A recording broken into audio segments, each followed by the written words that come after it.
সবাইকে নমস্কার।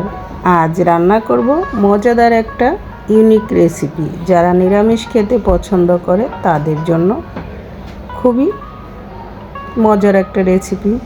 এখানে ছোলার ডাল নিয়েছি 2 কাপ পরিমাপে। আমি ড্রাই রোস্ট করে ভেজে এখন ঠান্ডা করে মিক্সচারে গুঁড়া করে নিচ্ছি। এই তো এভাবে মিহি গুঁড়া করে নিতে হবে। আর এদিকে নিয়ে নিয়েছি মিষ্টি কুমড়া, গ্রেট মেশিন দিয়ে চিকন অংশ দিয়ে আমি ভালো করে গ্রেট করে নিয়েছি। এখন এই মিষ্টি কুমড়ার সাথে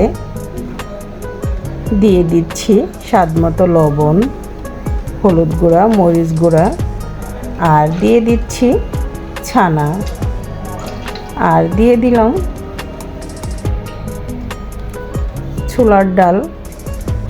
এখন একসাথে সবগুলো ভালো করে হাতের সাহায্যে এভাবে মেখে নিতে হবে এবং অল্প অল্প জল দিয়ে আমি সুন্দর একটা ডো তৈরি করে নেব। একসাথে জল দেওয়া যাবে না, তাহলে পাতলা হয়ে যাবে। তাই তো অল্প অল্প একটু জল দিয়ে সুন্দর করে স্মুথ একটা ডো তৈরি করে নিতে হবে। আমার ডোটা কিন্তু তৈরি হয়ে গিয়েছে, দেখতেই পাচ্ছ কতটা স্মুথ হয়েছে। এভাবে করে আমি আধা ঘন্টার জন্য রেস্টে রেখে দিব। চলে আসলাম চুলার কাছে। চুলায় পরিমাপ মতো তেল দিয়ে তেলটা গরম করে হাতের সাহায্যে এভাবে গুল গুল করে সবগুলো আমি ব্রাউন কালার করে ভেজে নিব। দেখতেই পাচ্ছ পকোড়াগুলো কতটা সুন্দর আর ইয়াম্মি হচ্ছে। এগুলো কিন্তু বিকেলের নাস্তা হিসাবেও এভাবে ভেজে খাওয়া যাবে। সবগুলোই আমি উল্টিয়ে পাল্টিয়ে সুন্দর করে ভেজে নিব। আমি বাকিগুলো হাতের সাহায্যে এভাবে তৈরি করে নিয়েছি। সবগুলোই আবার এভাবে গরম তেলে দিয়ে ভেজে নেব। ভাজতে কিন্তু খুবই ভালো লাগতেছিল, এতটা সুন্দর, আর দেওয়ার সাথে সাথে সুন্দর ফুলে উঠতেছে এবং একটা আরেকটার সাথে কোনো লেগে যাচ্ছে না। সবগুলোই ভাজা হয়ে গিয়েছে। সবগুলো ভাজা হয়ে গিয়েছে, এখন তুলে নিব। ওই অবশিষ্ট তেলে আমি কেটে রাখা আলুগুলো দিয়ে একটু ব্রাউন কালার করে ভেজে তুলে নেব। আলুগুলো অবশ্যই আগে এভাবে তেলে ভেজে নিতে হবে, তাহলে এই নিরামিষ রসাটা রান্না করার টেস্টটা আরও বেড়ে যাবে। এদিকে দেখতেই পাচ্ছ পকোড়াগুলো কত সুন্দর হয়েছে, আর এদিকে আমার আলুগুলো ভাজা হয়ে যাচ্ছে। আলুগুলো ভাজা হয়ে গেলে চুলা থেকে তুলে নিব।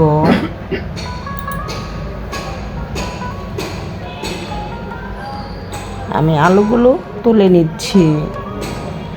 আর এদিকে সিজন শেষ, তাই তো ফুলকপি দিয়ে আজ এই রসাটা তৈরি করব। আমি ফুলকপিগুলো আমি গরম তেলে দিয়ে দিয়েছিলাম গোটা জিরা, এলাচ, দারচিনি, তেজপাতা, আর ফুলকপি দিয়ে সাথে কাঁচামরিচ দিয়ে এবং ভেজে রাখা আলু দিয়ে এখন ভালো করে ভেজে নেব। ফুলকপিগুলো অবশ্যই একটু ভালো করে ভেজে নিতে হবে। দিয়ে দিচ্ছি স্বাদ মতো লবণ, আর দিয়ে দিলাম কাঁচা জিরা, আদা বাটা। এখন এই কাঁচা জিরা, আদা বাটার সাথে ভালো করে আলু ফুলকপি ভেজে নিতে হবে, যাতে কাঁচা আদার একটা গন্ধ আছে সেটা না থাকে। এখানে ভাজা হয়ে গিয়েছে। এখন দিয়ে দিব এখানে হলুদ গুঁড়া, মরিচ গুঁড়া আর ধনিয়া গুঁড়া দিয়ে আবার একসাথে ভালো করে একটু নেড়ে চেড়ে কষিয়ে নেব।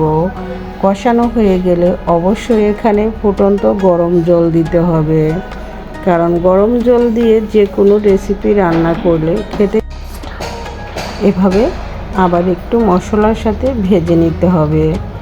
আর দিয়ে দিলাম হাফ টেবিল চামচ চিনি। নিরামিষ রেসিপিতে একটু চিনি দিলে স্বাদটা অনেকটাই সুস্বাদু হয় এবং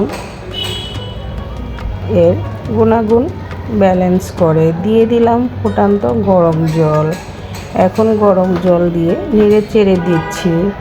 আর ভেজে রাখা পকোড়াগুলো আমি এখানে দিয়ে দিলাম। এখন চুলার আঁচটা কমিয়ে ঢাকনা দিয়ে ঢেকে আমি রান্না করে নেব, যাতে পকোড়াগুলোর ভিতরে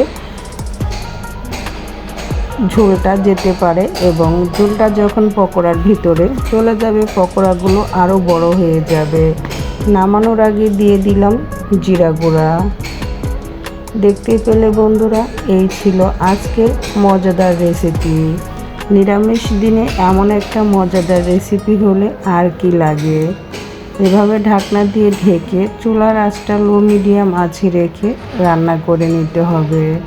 এতে ফুলকপিগুলো একদম ভেঙে যাবে না এবং একটু শক্ত শক্ত থাকবে, খেতেও দারুণ লাগবে। আমার নিরামিষ রেসিপিটা তোমাদের কাছে কেমন লাগলো? ভালো লাগলে অবশ্যই লাইক কমেন্ট শেয়ার করে আমার পাশে থাকবে। আর সবাইকে অনেক অনেক ধন্যবাদ ভিডিওটি ফুল ওয়াচ করার জন্য।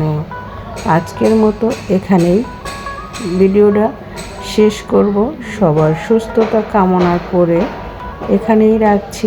আর আমার রেসিপি ভালো লাগলে অবশ্যই লাইক কমেন্ট শেয়ার করতে ভুলবে না। নতুন বন্ধু যারা আছো সবাই আমার চ্যানেলটি সাবস্ক্রাইব করে পাশেই থাকবে।